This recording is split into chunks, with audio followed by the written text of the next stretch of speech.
સુરક્ષિત તટ સમૃદ્ધ ભારત ગોકુલધામ નારના આંગણે સીઆઈએસએફની અનોખી સાયકલિંગ યાત્રાનું આગમન। ગોકુલધામ નાર ખાતે 16 માર્ચ 2025ના રોજ સીઆઈએસએફ દ્વારા લખપતથી કન્યાકુમારી સુધીની 6553 કિલોમીટરની 25 દિવસીય સુરક્ષિત તટ સમૃદ્ધ ભારત થીમ સાથેની સાયકલ યાત્રા। સદર યાત્રામાં 9 રાજ્યોના 100 કરતાં વધારે સીઆઈએસએફના જવાનો સહભાગી બન્યા।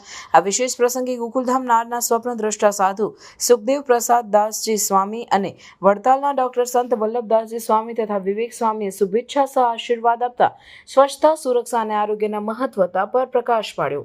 સીઆઈએસએફના વરિષ્ઠ અધિકારીઓ તેમજ ધારાસભ્ય વિપુલભાઈ પટેલ, એસપી જસાણી સાહેબ તથા ડેપ્યુટી કલેક્ટર હિતેશભાઈ બારોટ સાહેબે યાત્રા દરમિયાન સ્વસ્થ જીવનશૈલી અને નિયમિત કસરતના લાભો અંગે માહિતી આપતા લોકોને આરોગ્યપ્રદ જીવન માટે પ્રેરણા આપી હતી।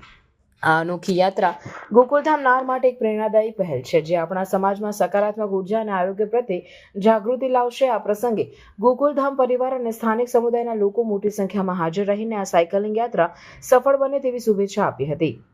સીઆઈએસએફની આ અનોખી યાત્રા ભારતના લોકોને એકત્રિત કરીને આરોગ્ય અને પર્યાવરણના સંરક્ષણ માટે એક મજબૂત સંદેશ આપી રહી છે। સ્ટોરી નંદા ભાનુશાલી, આણંદ।